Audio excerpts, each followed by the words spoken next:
तो स्टूडेंट्स, हाँ, हम लोग बात कर रहे थे हार्ड वाटर की। इस पे हम लोगों ने क्या क्या थोड़ा सा हम लोग रिवाइज कर लें कि क्या क्या हम लोगों ने डिस्कस कर लिया था, क्या क्या डिस्कस कर चुके थे हम लोग। What we have discussed in last class. Students, please give me reply. What did we discuss in last class? Ma'am reverse osmosis करा। Okay, reverse osmosis. तो रिवर्स ऑस्मोसिस हम लोग ने डिस्कस किया था, तो बिल्कुल क्लियर हो गया था। उससे रिलेटेड कुछ क्वेरीज हैं, कुछ पूछना है। रिवर्स ऑस्मोसिस क्या था? No ma'am. बिल्कुल हर चीज क्लियर हो गई थी आरओ की। So tell me what is the definition of RO. RO क्या चीज है? What is the definition of RO?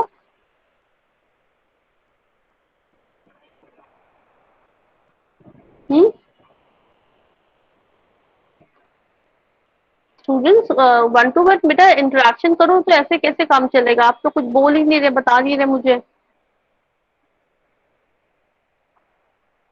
RO हम लोगों ने लास्ट टर्न पे पढ़ा था, तो कुछ आप लोगों को आइडिया है क्या मैम पढ़ा बोले था? हाँ, बोलिए बोलिए। Ma'am, when the flow of solvent occurs from the lower concentration to higher concentration of solvent, then it is called reverse osmosis. ये मेरा स्क्रीन शेयर हो रहा है। स्क्रीन में शेयर कर रही हूँ, शेयर हो रहा है बच्चों? Yes ma'am. स्क्रीन हो रहा है? ठीक है। तो हम लोगों ने लास्ट टर्न पे रिवर्स ऑस्मोसिस के बारे में पढ़ लिया था कि when two compartments containing solution of different concentrations are separated by a semi-permeable membrane and hydrostatic pressure greater than osmotic pressure is applied on the concentrated side, the solvents move from higher concentration to lower concentration. This we have discussed in last class. Okay, and we also discussed about the advantages and disadvantages. Advantages क्या थे इसके? क्या advantages थे?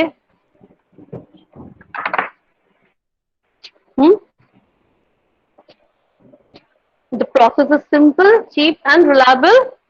It only removes the ionic salts, but also the it not only removes the ionic salts, but also the non-ionic colloidal matter and high molecular weight organic matter.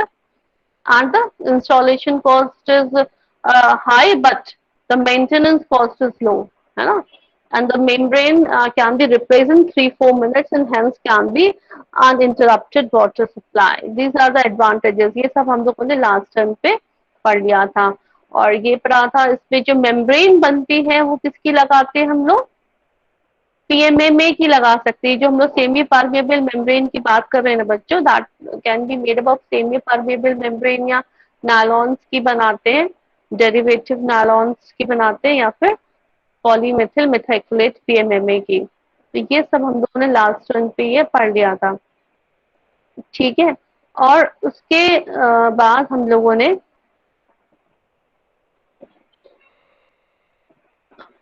उसके अलावा हम लोगों ने क्या पढ़ा था? उसके न्यूमेरिकल्स करे थे हम लोगों ने। वो सब आप लोगों को आ गए? उससे रिलेटेड कोई क्वेरीज तो नहीं है? अभी काफी टाइम मिला आप लोगों को, कुछ न्यूमेरिकल्स करे थे आप लोगों ने हार्ड वाटर के। मैम।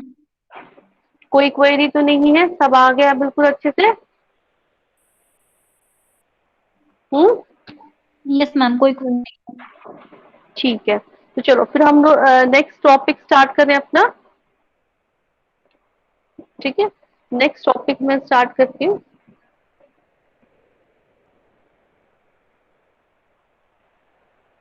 तो अब हम लोग यहाँ पर बच्चों पढ़ेंगे क्या होता है सीओडी, बीओडी, है ना, टीडीएस, इन सब के बारे में। कुछ आप लोगों को आइडिया है क्या होता है टीडीएस, क्या होता है सीओडी, क्या होता है बीओडी?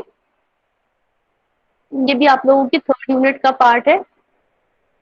TDS का फुल फॉर्म क्या है? What is the full form of ma'am total TDS? Dissolve salt. Very good, total dissolve solid है ना। COD BOD क्या चीज है? Ma'am BOD biological oxygen demand. Very good. And COD? COD ma'am ये क्या भी है? Chemical oxygen demand. हाँ, वेरी गुड। तो इससे रिलेटेड प्रैक्टिकल अभी आप लोगों ने करे हैं कि नहीं करे हैं? नो मैम नहीं किए। अभी नहीं करा तो ठीक है, अब आप लोग को इससे COD BOD के प्रैक्टिकल्स भी कराए जाएंगे, ठीक है। तो इसलिए ये सब यहाँ पे समझना बहुत जरूरी है। अब आती है बात, सबसे पहले हम लोग बात करते हैं सीवेज। सीवेज क्या चीज है? What is sewage?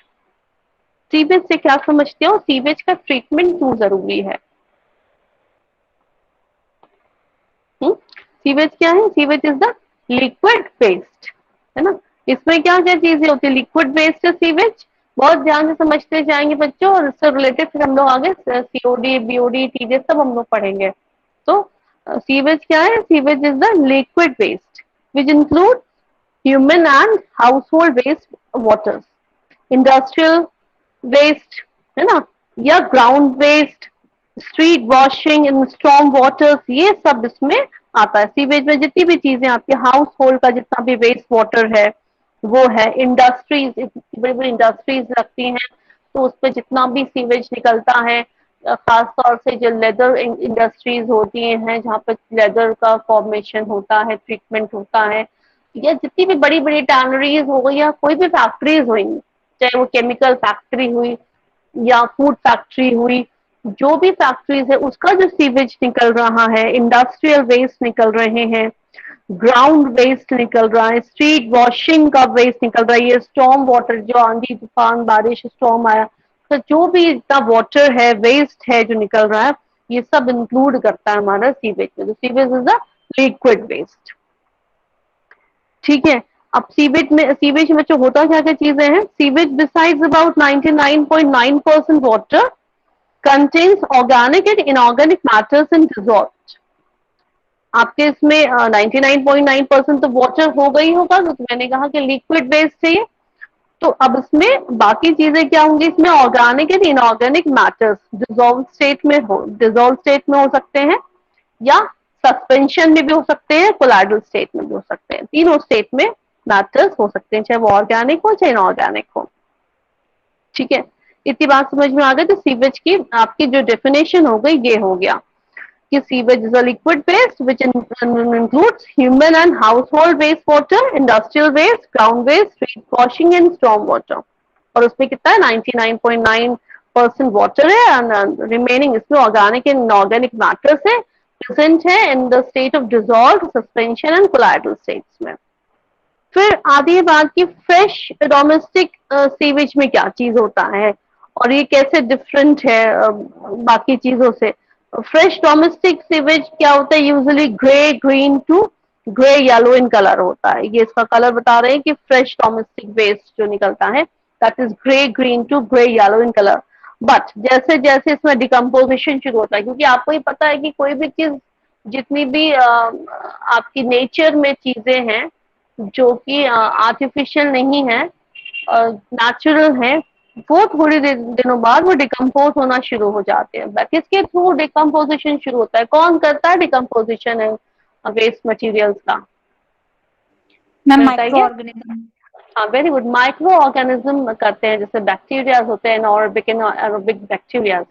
Anaerobic bacteria कौन होते हैं? एरोबिक बैक्टीरिया कौन होते हैं बच्चों? एरोबिक बैक्टीरिया क्या है? जो ऑक्सीजन की प्रेजेंस में काम करें, एरोबिक बैक्टीरिया। एनारोबिक बैक्टीरिया जो ऑक्सीजन की प्रेजेंस में काम ना करें, उनको ऑक्सीजन की जरूरत नहीं है, that is anaerobic bacteria. Means अपना जो फंक्शन कर रहे हैं वो ऑक्सीजन के प्रेजेंस में या ऑक्सीजन के एब्सेंस में कर रहे हैं, उसको हम क्लासिफाई कर देते हैं एरोबिक बैक्टीरिया, एनारोबिक बैक्टीरिया, ठीक है।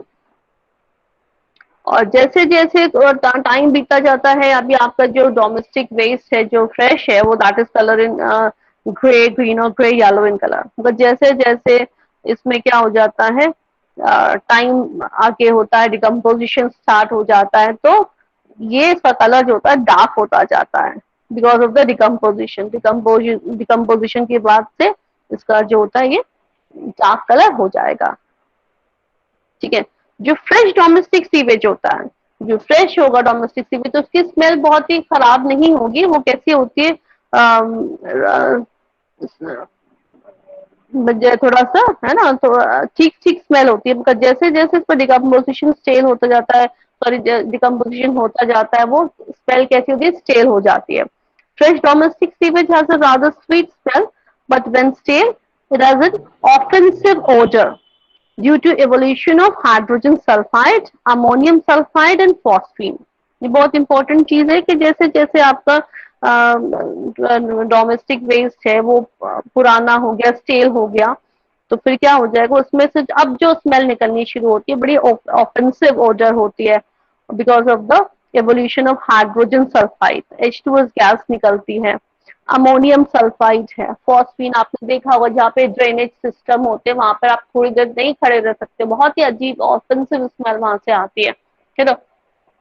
इवन जैसे कि हम लोग घर पे कुछ लोग फर्टिलाइजर्स बनाते हैं, कभी किसी ने घर पे फर्टिलाइजर बनाया है? ये जो घर पे जो किचन में जो बायोलॉजिकल ये जो किचन का जो वेस्ट होता है, ग्रीन वेस्ट होता है, उसका किसी ने फर्टिलाइजर कभी बनाया है? हम्म? आप लोगों में से कभी किसी ने कुछ ऐसे एक्सपेरिमेंट्स करे हैं कि जैसे जो किचन में जो ग्रीन वेस्ट निकलता है उसके लिए तो आजकल गवर्नमेंट बहुत लोगों को प्रमोट कर रही है, कह रही है कि जो आप अपना जो अपनी किचन का वेस्ट है ऐसे ही नहीं फेंकिए, उसका अगर आप डिकम्पोज करके फर्टिलाइजर्स बनाए तो that will be more beneficial. इस पे कभी कभी किसी ने सोचा है, काम करा है कभी कुछ?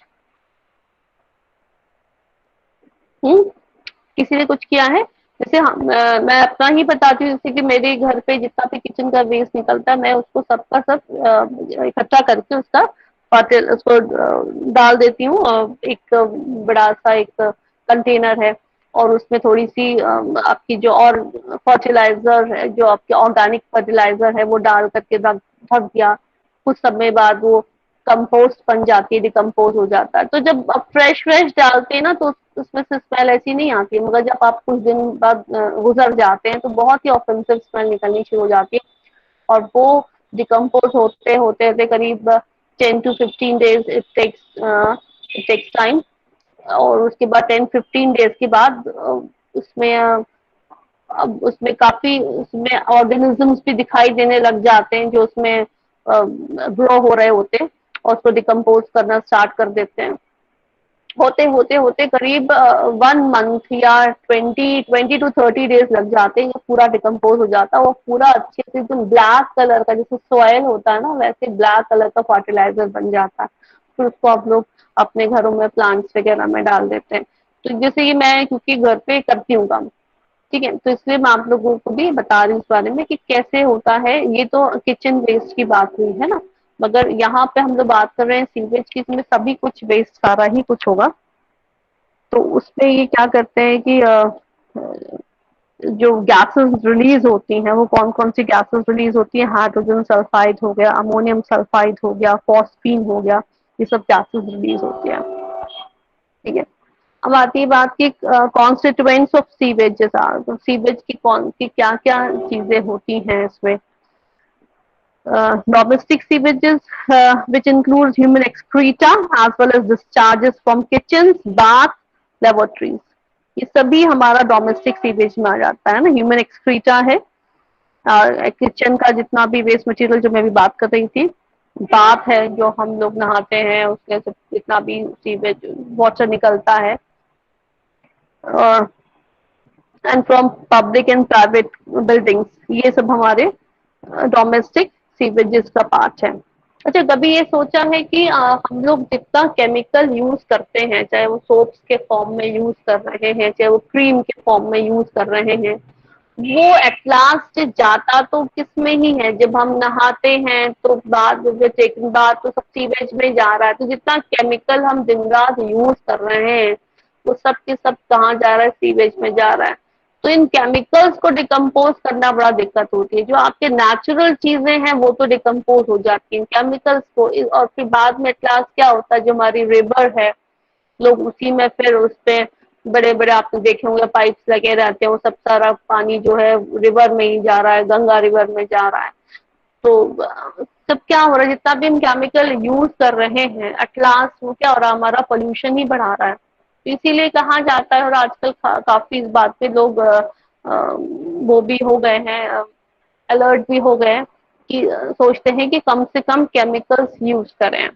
आजकल लोगों को देखा जाए तो they are people are using Multani mitti for the taking bath, है ना, मुल्तानी मिट्टी यूज कर रहे हैं, सोप्स कम यूज कर रहे हैं। काफी लोगों को मैंने देखा जो एनवायरमेंट के लिए काफी अब अलर्ट होना शुरू हो गए, और अलर्ट सबको ही होना पड़ेगा कि ताकि हम लोग कम से कम, इवन ब्रश भी कर रहे हैं आजकल तो लोग वो नीम के दातून यूज करते हैं, या घर पे ही कुछ टूथ पाउडर्स अपने घर के ही प्रोडक्ट से बनाते हैं। तो वो आप जब आप आपके लिए, बॉडी के लिए तो बेनिफिशियल है ही, और आपके एनवायरमेंट के लिए भी, क्योंकि एट लास्ट वो जा रहा है, किस में जा रहा है, सीवेज में जा रहा है। तो जितना ज्यादा आप केमिकल यूज करोगे अपनी लाइफ में उतना ही पोल्यूशन बढ़ेगा। तो पोल्यूशन ये नहीं होता बच्चों की हम तो कुछ बाहर जा रहे हैं तो हमने बाहर नहीं सड़क पे कुछ फेंका, या हमने नॉइज पोल्यूशन नहीं कर रहे, हम नहीं कर सकते चिल्ला रहे हैं, या हम अपना डीजल या जो फ्यूल है नहीं वेस्ट कर रहे हैं, तो हम पोल्यूशन नहीं बढ़ा रहे। मगर आप देखिए हर छोटे से छोटा बच्चा से लेकर हर बड़ा आदमी रोज लगातार आपका पोल्यूशन एनवायरमेंट को दे रहा है, क्योंकि आप सुबह उठते हो, आपने पेस्ट लगाया, पेस्ट भी क्या है, आपको जो टूथपेस्ट है केमिकल ही है ये फिर टेकिंग बाथ तो आप सोप यूज कर रहे हैं वो केमिकल ही है ना, आपने क्रीम लगाई फेस पे वो केमिकल से ही बनी हुई है। तो आप कोशिश हम लोग ये कर सकते हैं कि एनवायरमेंट को सेव करने के लिए कि कम से कम केमिकल्स यूज करें, ताकि हमारी बॉडी तो सेफ होगी, एनवायरमेंट अच्छा रहेगा, एनवायरमेंट अच्छा है तो हम सब अच्छे ही हैं। ठीक है, बात समझ में आ रही है? Yes, तो ma'am. सेकंड पॉइंट है हमारा industrial and trade waste from manufacturing process such as tanneries. सबसे मैंने बताया टैनरीज से सबसे ज्यादा मतलब इस पे तो गवर्नमेंट भी कई कई बार बैन लगा चुकी है टैनरीज पर, कि वो अपना वेस्ट जितना भी होता है सीधे सीधे रिवर में फ्लो करा देते हैं, जबकि अकॉर्डिंग टू द रूल्स कि उनको पहले उसको ट्रीटमेंट करना चाहिए, जो उनका भी जितना भी सीवेज निकल रहा है उसको थोड़ा ट्रीट करें, फिर आप डालें किसी भी रिवर में। मगर वो ज्यादातर ये फैक्ट्रीज ऐसा नहीं करते, जिसकी वजह से पोल्यूशन बहुत ज्यादा है।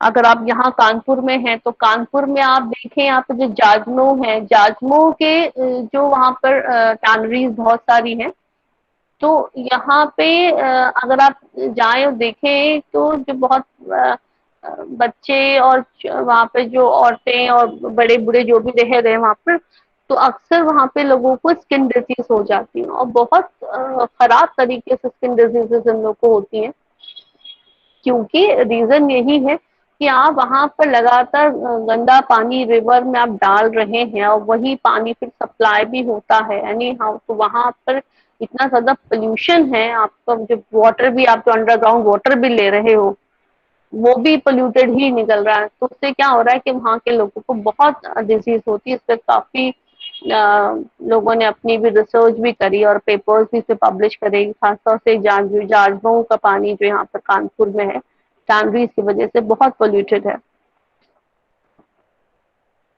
स्लॉटर हाउसेस की वजह से भी इतना आपका वेस्ट निकलता है, वो सब क्या ही करते हैं कि गैंजेस में, है ना, रिवर्स में सब बहा देते हैं, जो कि नहीं करना चाहिए। टैनरीज है, स्लॉटर हाउस है ना, और टेक्सटाइल मिल्स है, लॉन्ड्रीज हैं, केमिकल प्लांट्स है, सबसे और केमिकल प्लांट तो आप क्योंकि हर चीज यहाँ पर हम लोग केमिकल से ही बना रहे हैं, केमिकल्स के बिना तो जिंदगी नहीं हमारी। जब केमिकल्स हर जगह बच्चों यूज हो रहा है तो उसका उसका वेस्ट भी इतना ज्यादा निकलता है। और सबसे बड़ी बात है, इंडिया में रूल्स तो हम लोग को बहुत बने हुए हैं गवर्नमेंट की तरफ से, मगर हर कोई फॉलो नहीं करता जो करना चाहिए फॉलो। एनी हाउ तो चीजें तो पलट कर हम लोगों तक आती ही आती हैं। और ये सब हम लोग फिलहाल जो सिचुएशंस आजकल देख रहे हैं, लॉकडाउन में हैं हम लोग, तो देखा हम लोगों ने कि कितना हम लोगों ने एनवायरनमेंट को क्या क्या दिया है, फिर एनवायरनमेंट हमको फिर क्या वापस कर रहा है। नेचर, तो नेचर को हम जो दे रहे हैं वही नेचर हमको विद इंटरेस्ट वापस कर रहा है। सबसॉइल और ground water entering through sewer. अब सीवर के थ्रू जो जितना भी ग्राउंड वाटर है ना, सबसॉइल वाटर है, एंड अंडरग्राउंड जो भी सीवेज को रिमूव करके भी जो वाटर आ रहा है वो सब कहाँ जा रहा है, जमीन में ही जा रहा है। तो ये सब हमारा सीवेज के कॉन्स्टिट्यूएंट्स है। स्टॉर्म वाटर भी मैंने बताया था कि storm water which is rain water from houses, roads etcetera, ये सब हमारा कॉन्स्टिट्यूएंट्स ऑफ सीवेजेस हैं। ठीक है, अब आती है बात एरोबिक एंड एनारोबिक ऑक्सीडेशन की। एरोबिक एंड एनारोबिक ऑक्सीडेशन, अब ये जितना भी यहाँ पर वेस्ट मटेरियल है, ऑर्गेनिक इनऑर्गेनिक जितना भी सब है, अब क्या होता है जो हमारे बैक्टीरियाज होते हैं, एरोबिक एंड एनारोबिक बैक्टीरियाज होते हैं, वो इनको डिकम्पोज करना स्टार्ट कर देते हैं। और ये भी देखिए नेचर का इतना अच्छा प्रोसेस है कि अगर ये नहीं हो, अगर सपोज ये बैक्टीरिया ना हो, तो जो दिन रात जो हम लोग वेस्ट मटेरियल दे रहे हैं उसको डिकम्पोज करने वाला अगर कोई नहीं होगा तो क्या हमारी अर्थ तो अब तक पूरी खत्म हो गई होती है। मगर ये नेचर का बहुत अच्छा बैलेंस है यहाँ पर कि जितना भी बैक्टीरिया है इसलिए वो गुड है, they are good for us कि क्या कर रहे हैं, डिकम्पोज कर रहे हैं जितना भी ऑर्गेनिक मटेरियल है। अगर ये नहीं होंगे तो डिकम्पोजिशन रुक जाएगा। तो सीवेजेस contain both aerobic and anaerobic bacteria, दोनों ही बैक्टीरिया होते हैं which can bring about oxidation of organic compounds present in it। तो ये क्या करते हैं कि जितना भी ऑर्गेनिक कंपाउंड होता है उसका डिकम्पोजिशन करते हैं। और इसके लिए क्या करते हैं, ये ऑक्सीजन की प्रेजेंस में, अगर हम बात कर रहे हैं एरोबिक ऑक्सीडेशन की, तो एरोबिक ऑक्सीडेशन में क्या हो रहा है, एरोबिक बैक्टीरिया क्या कर रहे हैं, ऑक्सीजन की प्रेजेंस में काम कर रहे हैं। तो ऑक्सीजन की कितना होना चाहिए, वो भी फ्री ऑक्सीजन कितना होना चाहिए, 8 ml पर लीटर। 8 ml पर लीटर मतलब 8 ml से भी ज्यादा, मोर देन इतना होना चाहिए, तब ये एरोबिक बैक्टीरिया काम करते हैं। In presence of good amount of dissolved और free oxygen, organic compounds undergo a process of oxidation brought about by aerobic bacteria, and the oxidation products are inoffensive smelling।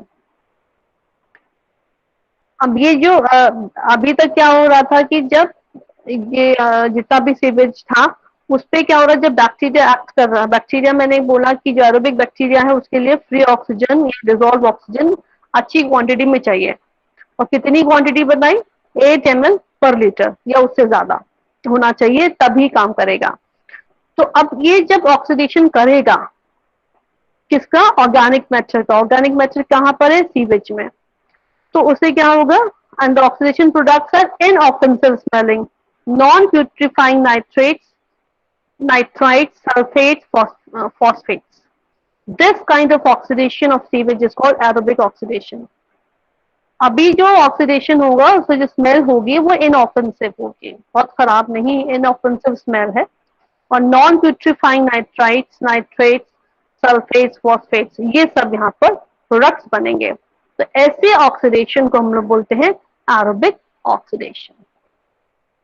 ठीक है, बात समझ में आई। और on the other hand, when the dissolved or free oxygen supply is below certain value, अभी अगर मैंने कहा कि ऑक्सीजन इतना होना चाहिए तभी बैक्टीरिया काम करेंगे, और अगर नहीं है इतना तब क्या होगा, एनारोबिक ऑक्सीडेशन तब स्टार्ट हो जाएगा कि ऑक्सीजन की प्रेजेंस की जरूरत नहीं है, ऑक्सीजन यहाँ पे बहुत ही कम क्वांटिटी में है, तब एनारोबिक ऑक्सीडेशन स्टार्ट हो जाएगा। ठीक है, तो अब क्या हो जाएगा, तो इसमें एनारोबिक ऑक्सीडेशन में क्या हो जाएगा बच्चों, इसमें आपके मीथेन है, हाइड्रोजन सल्फाइड है, अमोनियम सल्फाइड है, फॉस्फीन है, ये सब निकलेगा। अच्छा, ये सब जब निकलता है तो इसमें से जो गैसेस, ये जो गैसेस निकल रही है, इनकी स्मेल बहुत खराब होती है, तो ऑफेंसिव ओडर इसको बोलते हैं। जबकि हमारा जो एरोबिक ऑक्सीडेशन हो रहा था, तो हम बात कर रहे थे इनऑफेंसिव स्मेलिंग, खराब स्मेल नहीं होती है। जबकि ये जो गैसेस निकलती है, इनकी स्मेल बहुत खराब होती है। तो यहाँ पर आप ये देख सकते हैं, ये बात कर रहे थे हम लोग ऑक्सीडेशन बाय एरोबिक बैक्टीरिया। तो एरोबिक बैक्टीरिया से हमारे क्या निकले हैं, नाइट्रेट, सल्फेट, फॉस्फेट, और कैसी इनऑफेंसिव ओडर है। मगर जब हम लोग ये ऑर्गेनिक कंपाउंड्स, जब हम लोग ऑक्सीडेशन के प्रेजेंस में नहीं कर रहे हैं, एनॉर्बिक ऑक्सीडेशन हो रहा है, एनॉर्बिक बैक्टीरिया के प्रेजेंस में हो रहा है, तो कौन सी गैसेस निकल रही है, हाइड्रोजन सल्फाइड है, H2S है, अमोनियम सल्फाइड है, फॉस्फीन है, इन सब की स्मेल बहुत ही खराब है, क्या कैसी बोलते हैं ना, ऑफेंसिव ओडर होता है। और इस ऐसा सीवेज जिसमें कि इनसफिशिएंट अमाउंट ऑफ डिजॉल्व और फ्री ऑक्सीजन हो, तो ऐसे सीवेज को हम लोग बोलते हैं सेप्टिक सीवेज। क्या बोलते हैं, septic sewage. Organic compounds in sewage containing only insufficient amount of dissolved or free oxygen is known as septic sewage. ठीक है, तो ये सेप्टिक सीवेज का मतलब क्या हो गया कि जहां पर फ्री ऑक्सीजन या डिजॉल्व ऑक्सीजन बहुत कम है, तब वहां पर क्या होगा, एनॉर्बिक बैक्टीरिया के थ्रू एनॉर्बिक ऑक्सीडेशन होगा और ये सब गैसेस निकलेंगी। ठीक है, तो ये बात यहाँ पर क्लियर हो गई कि सीवेज में क्या क्या चीजें थी, सीवेज है क्या चीज, और सीवेज का ऑक्सीडेशन कैसे हो रहा है। इतनी बात बच्चों क्लियर हुई आप लोगों को? स्टूडेंट्स, बात Yes, समझ में आ रही बेटे? Yes ma'am. अभी फिर मैं भी पूछना शुरू करूंगी एक एक से, तो मुझे आंसर देना तुम लोग।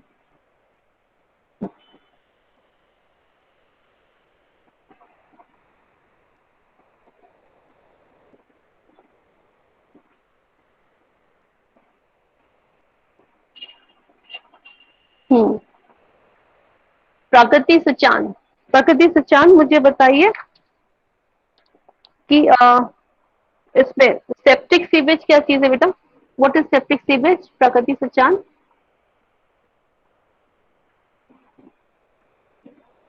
प्रगति, मेरी वॉइस आ रही है आपको? Yes, ma'am. Yes, what is septic sewage? Septic sewage क्या चीज है, अभी मैंने बताई।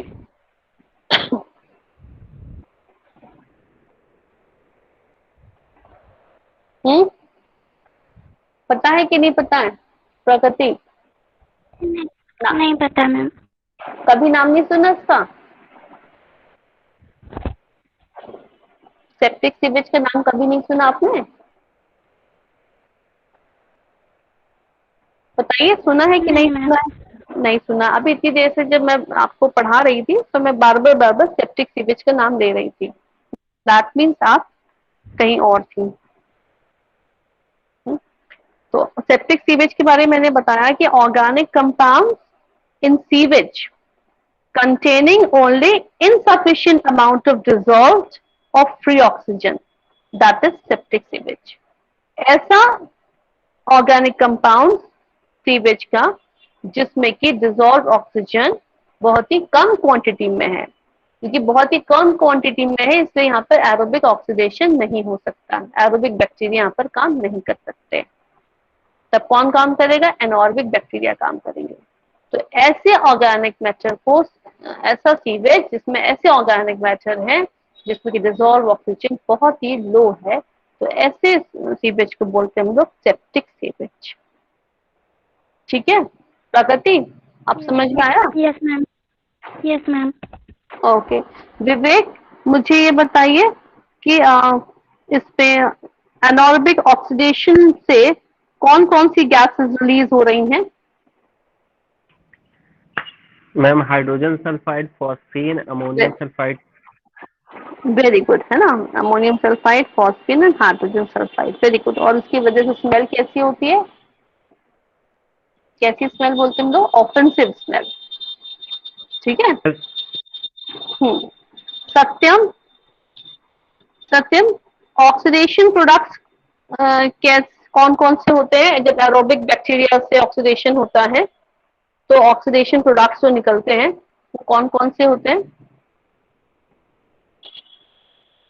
सत्यम,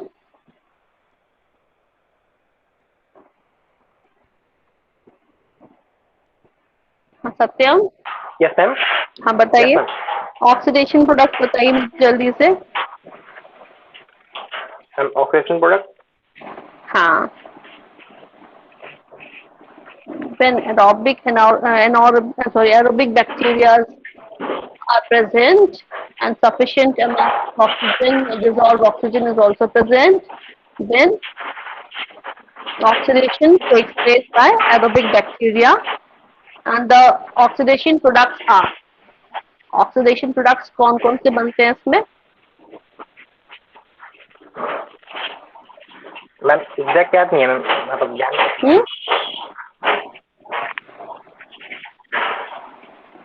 ऑक्सीडेशन प्रोडक्ट्स क्या क्या बनते हैं?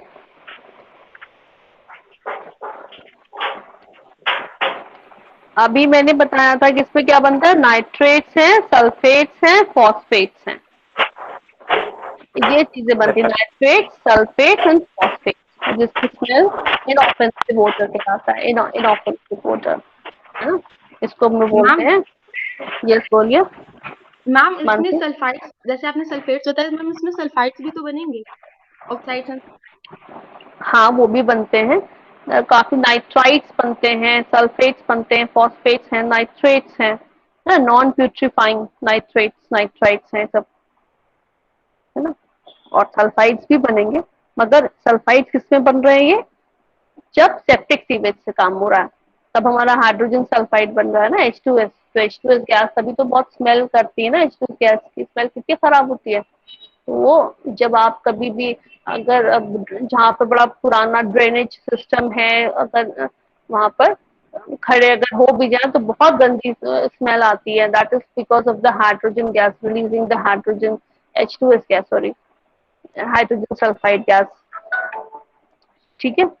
तो इसको हम लोग बात कर रहे थे।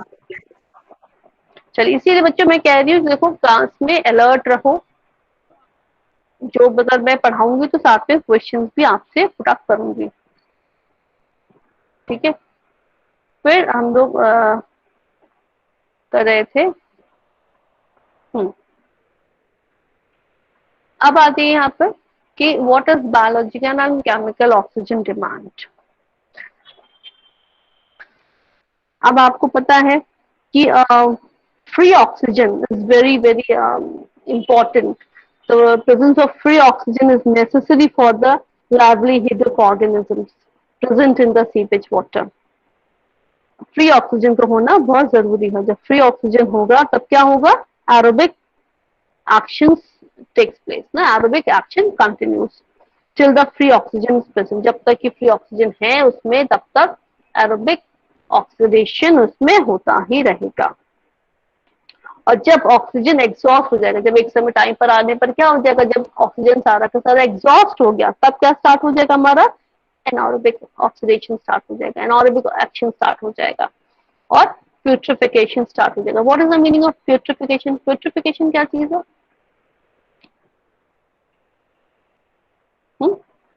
What is putrefaction? Putrefaction is the decay of the organic matter by the action of microorganism. Decay बोलते हैं, putrefaction is the decay of the organic matter, क्योंकि ये वर्ड बार बार यहाँ पर यूज होगा, इसका मतलब आपको पता होना चाहिए। Putrefaction is the decay of the organic matter by the action of microorganisms resulting in the production of a foul smell. तो इससे क्या हो जाता है, बड़ा ही फाउल स्मेल आती है। It occurs between 10 to 20 days of the death of an organism. जब इसे किसी ऑर्गेनिज्म है उसकी डेथ हो गई है तो 10-20 दिन में इसका ये प्यूट्रिफिकेशन स्टार्ट हो जाता है, मतलब वही डिके होना, डिकम्पोजिशन होना। And the putrefaction involves the decomposition of proteins, breakdown of the tissues and the liquefaction of the organs. इनको कहते हैं हम लोग प्यूट्रिफिकेशन। प्यूट्रिफिकेशन फिर समझ लें, अगर नहीं है तो आप कहीं नोट भी कर सकते हैं। Putrefaction involves the decomposition of proteins, breakdown of the tissues and the liquefaction of the organs. और ये क्या है? Is the decay of the organic matter by the action of micro organism resulting in the production of a foul smell. और कितना time लगता है? डाका between 10 to 20 days of the death of organism. इसको बोलते हैं प्यूट्रिफिकेशन। तो ये कब हो रहा है? जब हमारे पास पहले तो क्या हो गया था, ऑक्सीजन अगर था अच्छा क्वांटिटी में तब तो एरोबिक ऑक्सीडेशन हो रहा था, है ना। और जब ये ऑक्सीजन एग्जॉस्ट हो गया देन एनऑरोबिक एक्शन स्टार्ट्स, या तो बोलते हैं putrefaction starts. When organic compounds split up, setting free gases like CO2, H2S, ammonia, CH4, ये सब gases निकलने लग जाती हैं जिसकी स्मेल बहुत ही फाउल होती है। The length of the aerobic action can be increased if the percentage of free oxygen in the sewage is increased in the beginning। अगर आप बहुत ऑक्सीजन उसमें अंदर पहले ही से डाल दें तो क्या हो जाएगा? उसमें आपका एरोबिक ऑक्सीडेशन होता है, लेकिन एरोबिक ना होकर के एरोबिक ऑक्सीडेशन होगा। पर ऐसा पॉसिबल नहीं हो पाता। एक टाइम पर आने पर क्या हो जाएगा? इनका ऑक्सीजन एग्जॉस्ट हो जाएगी। ठीक है, तो उसके बाद फिर हम लोग स्टार्ट करेंगे बीओडी एंड सीओडी, वो and the difference between the BOD and COD, इस सब पे हम लोग बात करेंगे। ठीक, कितना समझ में आ गया? Yes ma'am. अब मैं इसको भी मैं नोट्स अभी आप लोगों को शेयर कर देती हूँ, वो आप लोग देख लीजिएगा। और बच्चों क्लास में बिल्कुल अलर्ट होकर के बैठिए और रिस्पॉन्स करिए। ओके, कोई डाउट है आप लोगों को? अभी कोई डाउट है? No ma'am. ओके, तो ओके, फिर अब मुझे अटेंडेंस बच्चों भेज देना। कौन स्टूडेंट भेजेगा मुझे? या मैम भेज दिए। भेज दिया? चलो, okay class, have a nice day. Thank you ma'am. Okay class. Thank you ma'am.